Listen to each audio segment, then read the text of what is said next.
You've been sold the idea that financial independence is all about some number on your account statement, or even worse, that you don't qualify because of where you started out. That's just not true. It's not about some well-kept secret of the wealthy. It's about finding the right information and knowing how to apply it. On the Get Ready for the Future show, we're answering your questions so you can start making real financial change today. The journey to true financial independence begins right here, and it starts with you. Coming to you from the 6th floor of 3 Financial Center in West Little Rock, Arkansas, this is the Get Ready for the Future show, and we are glad to have you along for the next half hour or so. My name is Scott Inman. Teresa Arrigo in the co-host chair today. She is the host of Talking Sense, another podcast we have. It's also featured on the Gen Wealth Radio Hour, so we're going to call this the Teresa Takeover this week. Huh? That sounds fantastic. You're going to be on all the shows. I'll take it. We'll even let you do fastest 4 if you want. Fastest 4 minutes in finance. No, I've Don't tempt me. You could do it. You could do it. But you've been on before, and you know the format. We answer questions about finance from viewers and from listeners, and we've got some good ones today. So you ready to dive in? Let's bring it. All right. I'm ready. We'll roll right into it. Frank via text is our first question. And he writes, I'm 5 years out from retirement. I feel like I should be doing something to get ready, but have no clue what. What do you recommend? Well, good for you, Frank, that this is the Get Ready for the Future show. So we're going to talk about getting ready for retirement, or as we like to say, reaching that level of financial independence. Maybe you decide to retire, or maybe you don't, but you know you can, right? But Frank obviously tells us he wants to retire, so he's getting ready, about 5 years out. I think the first thing I would say to you, Frank, is you need to worry about your mindset, or think about a change of mindset if it is needed. Because when you think about being 5 years out of retirement, most folks that come into our meeting rooms, when they initially begin the conversation about retirement, they are quick to ask us, here's what I have. Do I have enough to retire? Or how much do I need to retire? And we believe that is the wrong question and the wrong thing to focus on. The mindset change needs to be from assets to income, because retirement is essentially an income problem. And when your mindset is shifted from assets to income, you begin to focus on outcome. And I think that's important, Teresa, because up until now, and maybe even partially rightfully so, when you're accumulating wealth, you're looking at your rate of return, right? Yes. But rate of return matters less in retirement than the income you want. Yes, I think it's important to have a strategy that works regardless of what the market is doing, but you also have to start by understanding your income needs. You know, a lot of people think there's a magic number that you're aiming for, and that's just not the case. You've got to understand your need so that you know if you have enough assets to meet that need. And that's where I think that mindset shift will serve you well, because there's not just some natural number or magic number that if you get to it, you're solid. Right. Because what I might need in retirement might be very different from what you need, Scott. Yep. So there's not just a single number for that. Yeah, because we are in the income planning process going to be layering in other sources of income. So the sources may be greatly different from one retiree to the next. The amount of those sources may be greatly different from one retiree to the next. And then the amount of income that is needed and wanted can be greatly different from one retiree to the next. So the asset level can be a very large range. Yes. For one client, $500,000, $600,000 might be enough for a successful retirement. For another client, it might need to be over $1 million or more. Yes, I like to tell people, do you want to go to Paris, France or Paris, Arkansas? Because those are two totally different types of retirements. And I think, too, we can all agree that assets don't necessarily equal income. You know, some people will be very concerned about their net worth. Well, that includes your home. That includes, you know, just anything that has value. But I could have a 200-pound chunk of gold. If I can't turn that into an income stream, it's not really useful for my retirement income plan. And that's where having the right strategy and the right mindset toward that strategy is important, because if you're just chasing return, it could come back to bite you in a down market. Yeah, and listen, Frank, you're not alone in kind of feeling like you should be doing something to get ready, but not really knowing what you should be doing. And we do know from survey after survey after survey that it is a worrisome thing to be a few years out from retirement. I'm going to quote a couple of surveys here that we have in front of us. Taken of pre-retirees. It's a Charles Schwab survey. So these are all people that are walking up on retirement just like Frank and maybe 5 years out. And that Schwab survey found that 57% of those pre-retirees surveyed are overwhelmed by determining how much they can spend in retirement. And a follow-up number there, 60% are worried about not getting or the thought of not getting a regular paycheck in retirement. And 64% are overwhelmed by not being able to maintain their current lifestyle or quality of life in retirement. So you're talking about well over half of the people who are getting ready to retire in this country that are concerned about how much they can spend, how are they going to replace a paycheck, and are they going to be able to maintain their current lifestyle. And many of the studies we've read say that people don't have written plans. Right. So we have to wonder if there's a bit of a, kind of a combination of things happening there. If you don't have a plan, then how do you know? If you haven't done the math, how do you know? And let's be real, if you don't live in this world day to day like we do, where we're creating retirement income plans, every calculator out there on the internet has different math behind it. So you can get on one and it'll tell you you're good to go, but what are the parameters it's using? A lot of times those are very inaccurate based on what we've seen. All right, so I'm going to follow up. You mentioned the people who have a plan. We've got that number too. This is a different study from Transamerica Center for Retirement Studies. It comes from the 23rd Annual Life in Retirement and came out last year.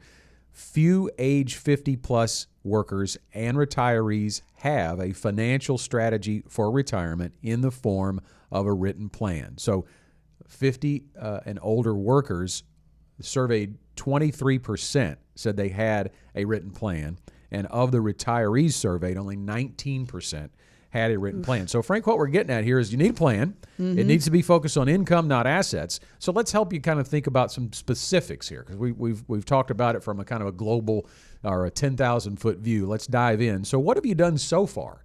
I think that's the first question we would need to assess is, where are you on your asset level in your investments? What are you invested in? How much money are you currently contributing so we can make some assumptions about where you're going to be in 5 years from now? And then we need to analyze debt and expenses and your income. What does a successful retirement look like for Frank from an income perspective? And then we take that, if you're working with us, and we go through our ready to retire process, because there are some unique risks that you're going to face in retirement. We've talked about them before, the three big risks, timing the market properly. What kind of market are you walking into? Making sure that you have regular, dependable income throughout your retirement. Making sure you have enough to cover inflation needs over time, because we all know, especially recently, inflation has been very impactful to our day-to-day. And then how do you not run out of money? There have been a number of surveys about that. People are more scared of running out of money than they are death. So we know that's a fear that people face, and that's a risk that you face, is running out of money with longevity being where it is. So do you have a strategy already in place to prepare for that? And if you're above 59 and a half, you might have the opportunity to start that plan now so that if you do retire into a down market, you're already ready for it. So let's talk about those risks. You just talked about them. Inflation, sequence of return risk is the official term. title, but it's basically a market risk in retirement of what if you're invested in equities or invested in any kind of asset class that could go down in the short term in value, and you are selling those investments for income, it can rapidly accelerate the depletion of your assets depending on what market you retire into. And I'll tell you, Teresa, and I don't know what market you're going to retire into. Nobody does. And if they say they do, they are making it up, because you don't know from day to day, from month to month, from year to year, when you retire, how do you know what the market's going to do in those immediate days, months, and years after you retire? And I would say there are some that say, well, I'm just going to take all the risk off the table as I'm nearing retirement. I'm just going to take everything and put it in something safe. But again, we have inflation. So if you don't have a strategy to manage the risk that the market puts in there, you're going to set yourself for another risk, which is the inability to increase your income later. So you can't just say, I'm going to be super safe or I'm going to take tons of risk. There has to be a strategy. And we're not talking about the 4% rule. We're not talking about a 60-40 portfolio where you just kind of hope it all works out, because we've seen that not work. Yeah. So our strategy, we call it the bucketing approach. When you think about taking income now from a conservative investment that's not going to lose money, it has little risk, maybe no risk to principal involved, that you're pulling from now, and then at the same time setting up other buckets or segments of investments that with each step down the time horizon takes on a little bit more risk, because obviously it's a risk-reward relationship in investing, so that your stock bucket, your growth bucket, is 15 years from now. So, and I think that always brings up something for, and Frank may be thinking this too, a lot of people when they get to retirement, they think if I take an equity loss, if we have a bear market and my investments go down 20%, I don't have time to recover because I'm about to retire. But retirement's not a full stop. It's a yield sign. So with a portion of your assets, you do have time. You're 40 years old on that bucket, right? Yes. And if we're using that strategy and we think about like 2008, that's kind of the most recent recession that people who are listening have probably had some experience with.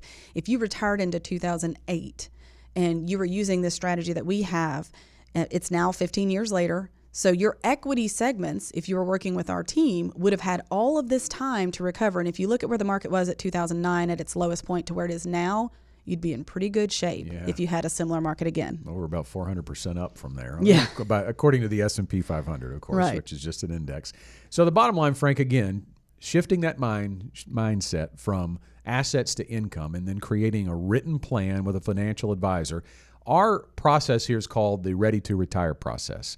And if you'd like to go through it, or if anybody listening or watching today needs that written plan, you're 5 years out from retirement, you're 10 years out from retirement, no matter how far off that date of financial independence is for you, creating a plan to get there and maintain it is vitally important. And it's easy to step into level one or step one of that process. All you have to do is reach out. You can email us, send it to show@getreadyforthefuture.com, or you can call us toll-free 866-653-PLAN. That's 866-653-7526, and set up an appointment with a Gen Wealth financial advisor. That first appointment is complimentary. It doesn't cost you anything. It's just a conversation, really. We're going to ask you to bring some documents that are going to relate to where you are on your road to financial independence, and then we'll talk about our services and whether we're a fit and maybe create a written plan for you. I want to remind you before we move on to our next question about an event we have coming up, the Enrich Women's event on October 12th. So it's very soon, next week. Oh, that's this weekend. Yeah. It's not next week. It's this weekend. This That's weekend. Right. We usually do them during the week. I forgot this one is on a Saturday, right? It's at the Chenal Event Venue. Our keynote speaker is Jensen Hallett. She is the founder and executive director of Southern Capital Project. That's a nonprofit committed to creating equitable wealth building opportunities for women in the South. And if you'd like to attend, there's still room for you to sign up. It's free to attend.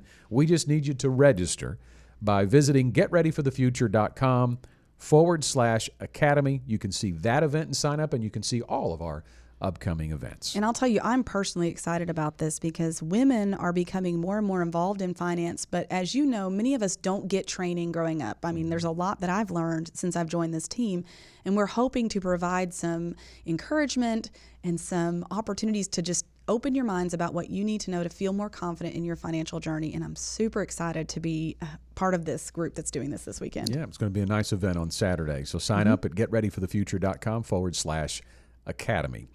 Our next question on the Get Ready for the Future show comes to us from Michael from Maumelle. Micah from Maumelle. I own a small business, and I'm about to have my second child. I have about $300,000 right now in an IRA, but I don't really know what else to do to set myself up for retirement or set my family up for the future. Can you help me decide what next steps to take? Well, there's a lot to consider when you're a small business owner, and we don't know what type of small business you own or how many employees you have, and all of those things matter. So I would certainly, again, kind of tee it up by saying visit with a financial advisor so they know your specific needs and your unique situation. But there are some things, Teresa, we can talk about from just a general business owner perspective. Yes, and as a mom, let me first say congratulations. That's exciting. You have a new one on the way. I've got a few. So I love when people have that opportunity. But as a business owner, I would say if you are writing off every penny you make, please stop. I met with a CPA recently just to learn some more about taxes for businesses. And one of the biggest mistakes he sees with a lot of businesses is you spend $1 to save 30 cents. You write every single thing that you make off so it looks like you took a loss because you don't want to pay taxes. Or you have yourself set up with an extremely low salary. Those things, when you talk about planning for your future, do have a major impact on what your income will be for retirement.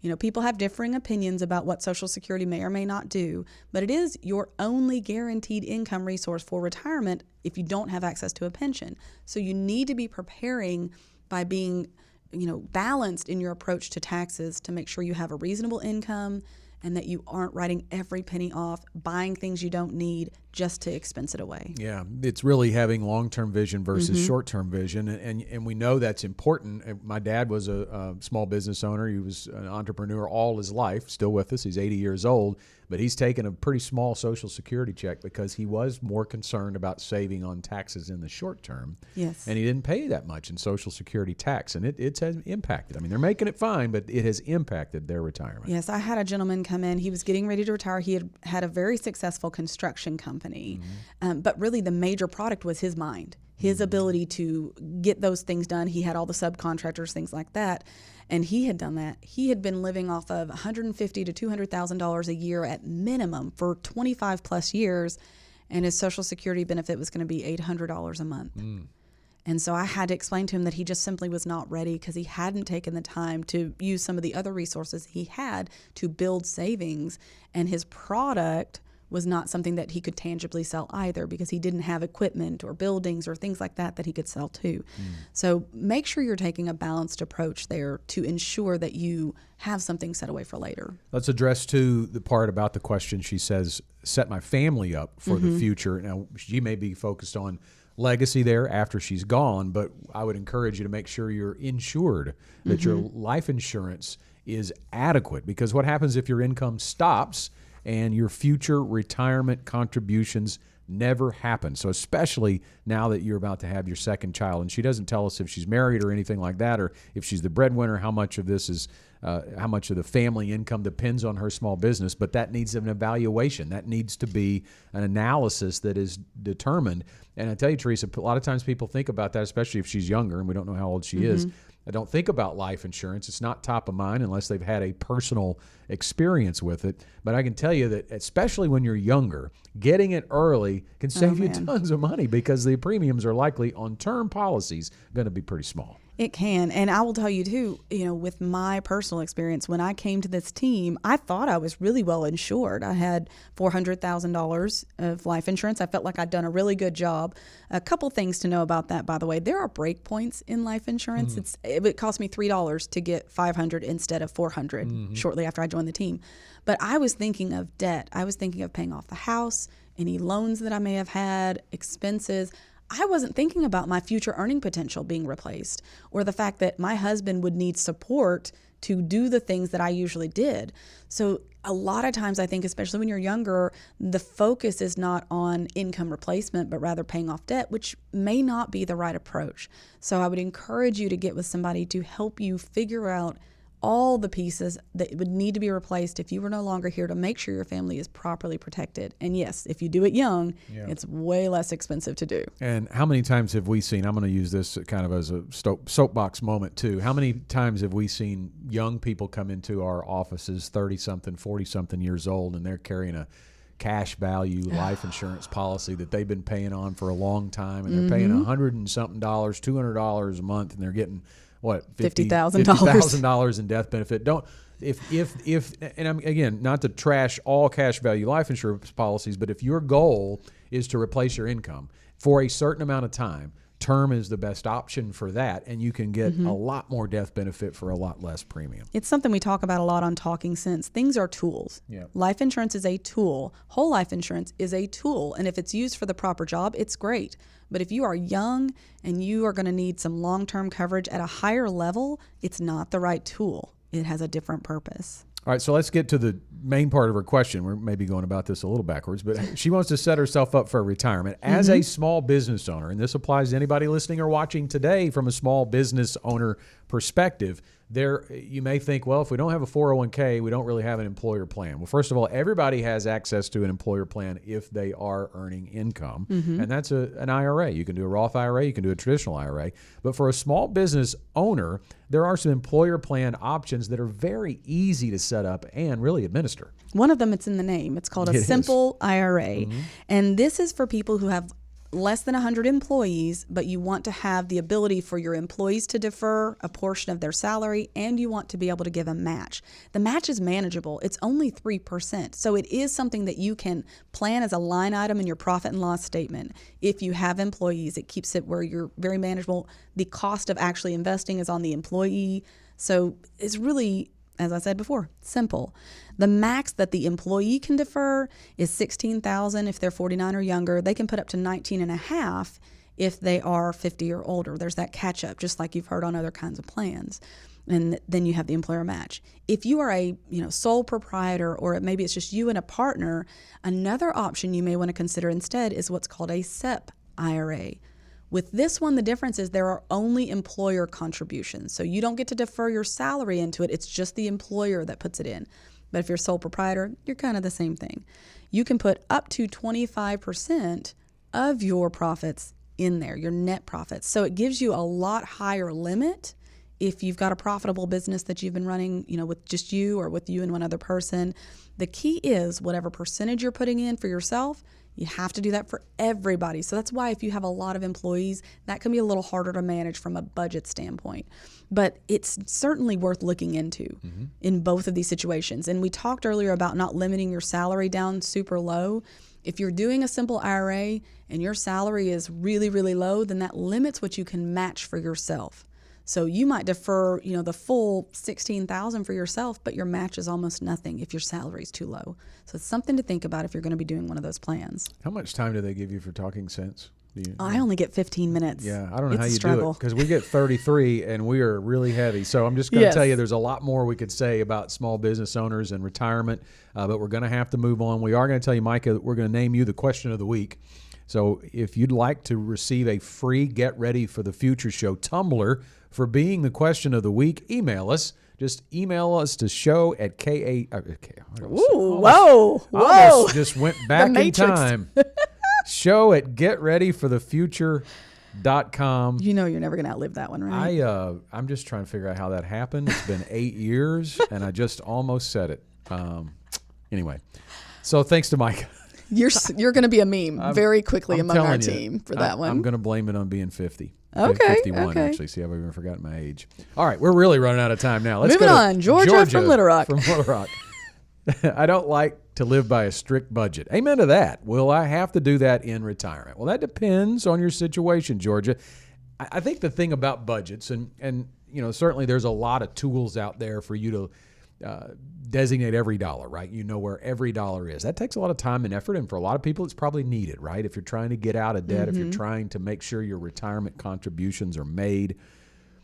If you have assets, and probably a significant amount of assets, and you have a written retirement income plan, and you live in those parameters and have those guardrails in place, I don't think your budget has to be to the penny. What are your thoughts on that? No, even while you're working, you have a range that you stay in to stay solvent. Yeah. Like for me, I'm not at the point where I watch every single dollar. I understand exactly how much my expenses are, but I have a range that I know if I stay under this number, we're going to be good this month. Yep. And so I don't have to track every single expense. I just track kind of where we're at within that range. In retirement, the challenge with not having some sort of budget is that you don't have guardrails if you don't have a plan. Right. And so if you don't know what that range is, or if you don't have enough assets, that can become a problem for you where you need to track it more carefully. But, for us, financial independence means having the assets to produce your income for the rest of your life. And having that plan helps you know what range you can spend.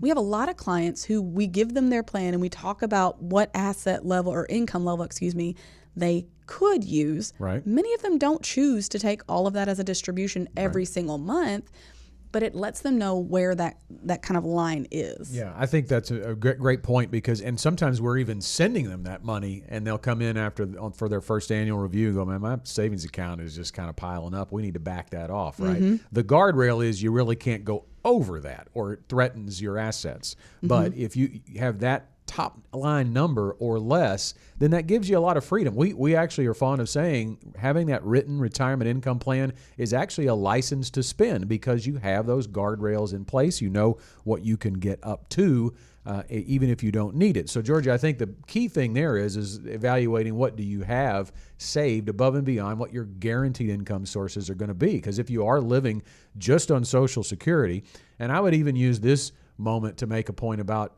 teachers or public workers who think they're going to be good with Social Security and a pension and nothing else, think about how that's going to come to you. It's going to come to you on a monthly basis, and that's the only access you'll ever have to it.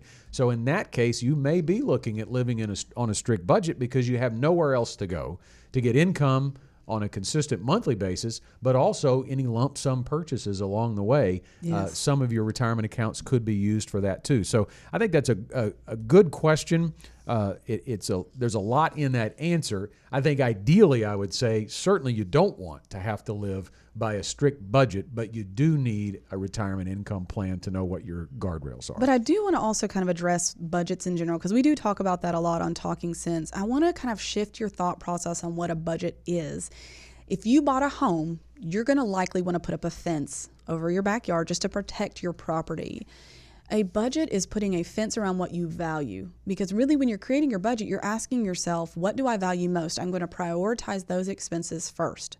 And that helps you align your spending with those values and be intentional. Anything that we're intentional about is going to be more successful. That's why budgets do matter. But again, it does not have to be a to the penny, every dollar kind of budget. Yeah, and I would kind of end here by saying also to anyone who's looking at that, walking into retirement, living on a strict budget may also be remedied. You may not have to do that if you have eliminated your debt. It's very hard to live debt-free all your life. Some people do it, but certainly at the end of your work life is a great time to have it all out of the way so that all of your income, minus your little bit of monthly expenses that will still exist, like taxes and insurance and food and groceries and things like eating out, things like that, utilities, clothing, the basic lifestyle that you'll need from that expense, that monthly expense, but then everything else can go towards discretionary income. That eliminates your problem with a strict budget,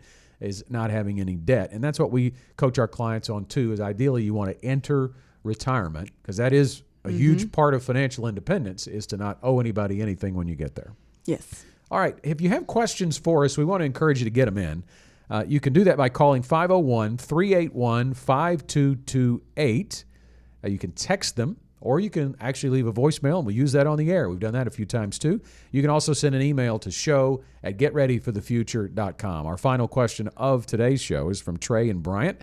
I'm almost Medicare age.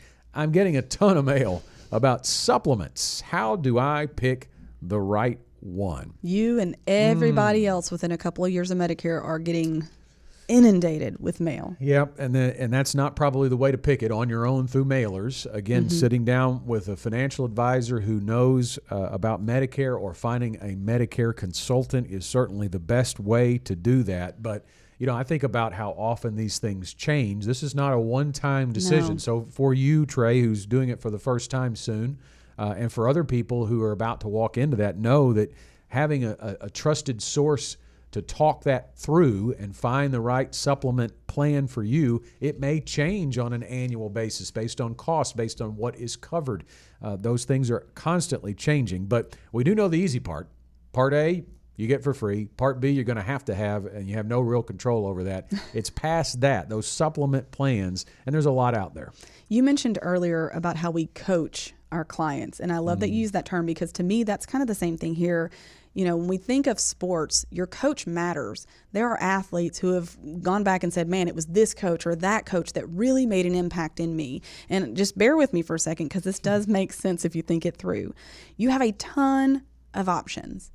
So how do you really sort through those and figure out what's best for you? You get the right coach. You get somebody who understands your full picture and isn't just trying to sell you a product on the front end. I am a huge fan of independent people. So when you're getting a coach, someone who doesn't have a bias towards one company or another, in my opinion, is always a good thing to look at, because they can look at your holistic picture, talk to you, get the list from your pharmacist of what medications you're taking to ensure that you have the proper coverage that's going to work for you from all aspects instead of just selling the one widget they've got. Yeah, and the other thing I would say here, a couple of things. I want to back up. I did mention that Part B you have no control over really on the cost. You do actually have a little bit of control. It starts at a certain amount, but and this points to the need for some holistic retirement planning. Your income does affect your Part B premium, and that's one of the things you really have to look at. We've seen that happen with retirees. If you're going to live on a pretty robust income, it could make your Medicare Part B premium significantly higher. So understanding taxation of your retirement income is important there, because working with a financial advisor that not only builds that income plan but takes taxes into consideration can really matter. And what we're really trying to say here is if you have Roth dollars, Roth IRA dollars, those aren't going to be added to your income because it's tax-free, right? So making sure you walk up close to those thresholds that might raise your Part B premium but not go over them can certainly be a big part to that too. I know it's not exactly what Trey is asking there, but then the other part of that, and we'll end here, the Medicare supplement plans that you are getting inundated with through the mail, you're not going to find anything in there about long-term care coverage. And I think that's the big blind spot. We just had a couple in here yesterday, in fact. They are both 55 years old, and I get excited about 55-year-olds from a long-term care planning perspective because that's the perfect time to really think about long-term care coverage if it's needed from an insurance perspective. And I also think that when you're talking about long-term care, a lot of people think Medicare is going to cover it, which it doesn't, but they think that it's either insurance or nothing, that those are the only two options that exist. Right. And having the right coach, you find there's more than one way to take care of this. There are some clients that we have said, hey, you've got X number of dollars in assets and you're not qualifying for this policy, or this policy is going to be too expensive. We're going to shave some off, set it to the side, and it's going to be for later. You can put money back monthly in a savings account or into an investment account to take care of that. But when it comes to your Medicare, it is a piece of the bigger puzzle. And if you try to think of it as only it's not going to account for anything else, that could be a mistake. So having someone to quarterback, forgive my football analogy again, the whole thing, which would be your financial advisor who coordinates with each of these people, whether it's long-term care planning, Medicare planning, estate planning, and your financial plan, having that quarterback call the plays will really benefit you long-term, regardless of what coverage you end up with. Yeah, and another piece of that coverage too, and I think back to the plan that we just worked with these 55-year-olds, that premium for a long-term care insurance policy can be pretty cost prohibitive even at 55. So what we look at is the overall monthly income that we're going to plan for, and if one of the members of that household needed full-time care in a nursing home, well, how big of a chunk is that going to eat out of their overall monthly income? It may not be all of it. And I've become fond of telling clients this. It's not really necessarily the patient, the person who needs the care we're insuring.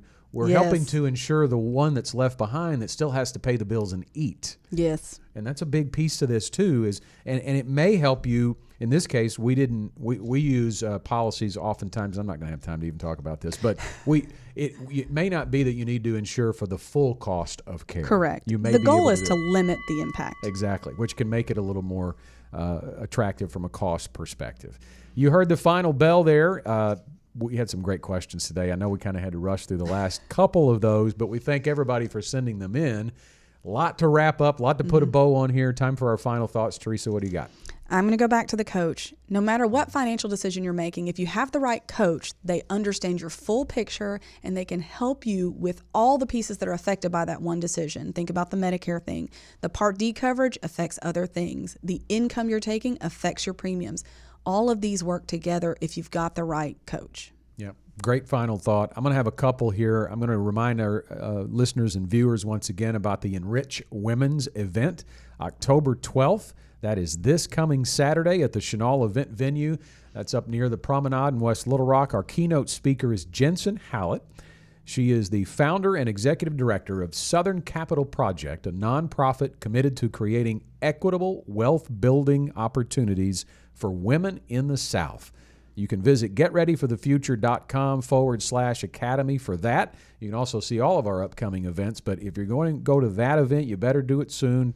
Time is running out for the event. Also, space is limited. I know you're going to go to that event. And we've got to provide food, so we've got to know We got to know you're coming so we can make sure we've got food for you. Yeah, so very good opportunity for that. We've got some other great workshops coming up in the near future, so you can sign up for those if this one doesn't fit for you. And I know we're tight on time, but I do want to be clear. This event is not just retirement. We are talking about different parts of your financial journey as a woman. So I want grandma, mom, and daughter here if it's at all possible, because there's something for everybody. And my final thought to wrap up, if you are looking at putting a retirement plan together, contact us. The Gen Wealth Ready to Retire process available to you. Thank you for watching today. That is all the time we have for this week's show. A reminder, if you've got questions for next week's show, now's the time to get them in. You can text or leave a voicemail at 501-381-5228. The Gen Wealth Financial Team is available to you 24/7 at info@getreadyforthefuture.com or call our offices at 866-653-PLAN. That's 866-653-7526. You should personally consult a financial advisor before making any investment, and no strategy can assure success. Securities offered through LPL Financial. Member FINRA SIPC. Investment advice offered through Independent Advisor Alliance. Independent Advisor Alliance and Gen Wealth Financial Advisors are separate entities from LPL Financial.